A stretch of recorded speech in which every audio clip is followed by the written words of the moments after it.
So let's just jump into a big fat rumor that fell this week about Batman v Superman: Dawn of Justice. Yep. And the rumor, I believe it was from Heroic Hollywood, claiming that Warner Brothers is so keen on Ben Affleck's Batman that they want more Batman in the movie and less Superman. What say you, Chris Carl? I got a fever. The only prescription is more Batman. I think, I mean, I don't know. It's one of those things where I feel like the studio note when Batman is in a movie is always going to be more Batman because people love Batman so much. The weird, interesting thing about this is a true sequel to Man of Steel, yet Man of Steel is being sidelined a little they're bit. saying, now they're backpedaling. Oh, it's not really a Man of Steel sequel. And I'm like, come on. Just, because there were rumors, maybe they'll get George Miller to direct. Now, as far as we know, like there's no, Man of Steel 2 is just kind of percolating somewhere. At this point. I mean, it is just a rumor. I kind of believe it, but as much as Batman is the more popular of the characters, I would also say he's just more dramatically compelling in some ways.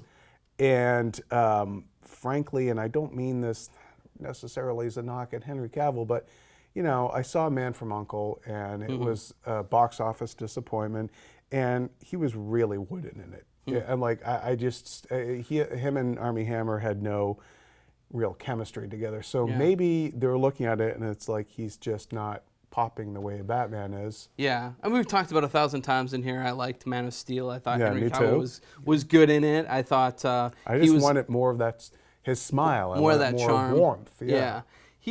I feel like he does cut a very sort of heroic presence, and he's a good Superman. But I can see where when you have somebody with, Ben Affleck, I think, has a lot of charisma, and I think you're right, the character's a little bit more dramatic. I also just feel like the tension is going to be with the Batman character. Yeah. It's like Superman kind of like trashed the city, and he's got to account for that. But it's like who was affected by that, and they might have a little bit more fire in their belly. Well, also, Batman is just going to be a more active character. Yeah. He is going after something where Superman is like, hey, look, sorry about all that. They showed up on the planet. I had to take them down. Sorry about all that jazz. Also, I kind of feel like Superman could just kind of hold Batman like this, like your little kid brother. Yeah, come on, buddy. Come on, try to hit me. There's also, Michael Shannon backpedaling on the whole Zod has flippers thing.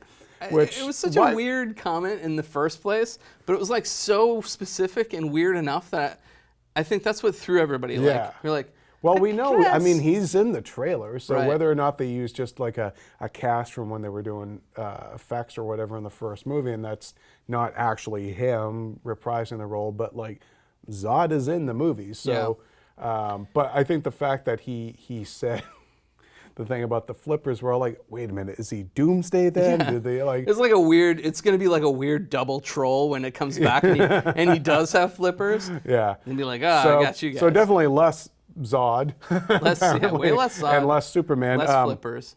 But do you think then, they do sound like Warner Brothers sounds like they are increasingly betting on Affleck. Well, I was going to say the other really interesting aspect of this is we heard that rumor back around Comic-Con that Jeff Johns and Affleck are collaborating to make this standalone Batman movie. And that Affleck would direct it. And what this sounds like exactly is that that's probably going to get fast-tracked. I think we'll see that movie sooner rather than later. And, they have to do that because Ben Affleck is not like, he's not, it's not like he's like 28 years old at this point. He's in his 40s.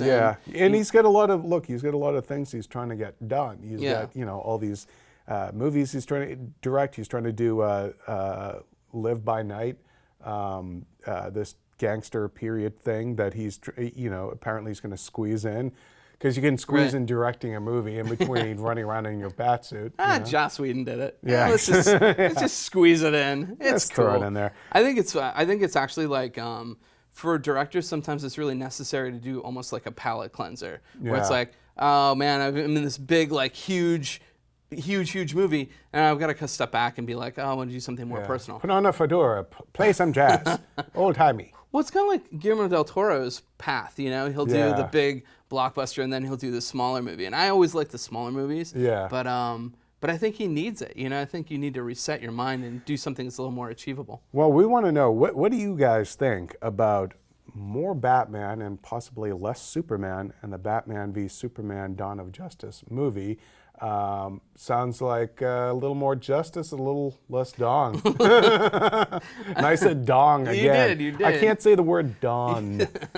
But we want to know cool. what you guys think. Let us know in the comments.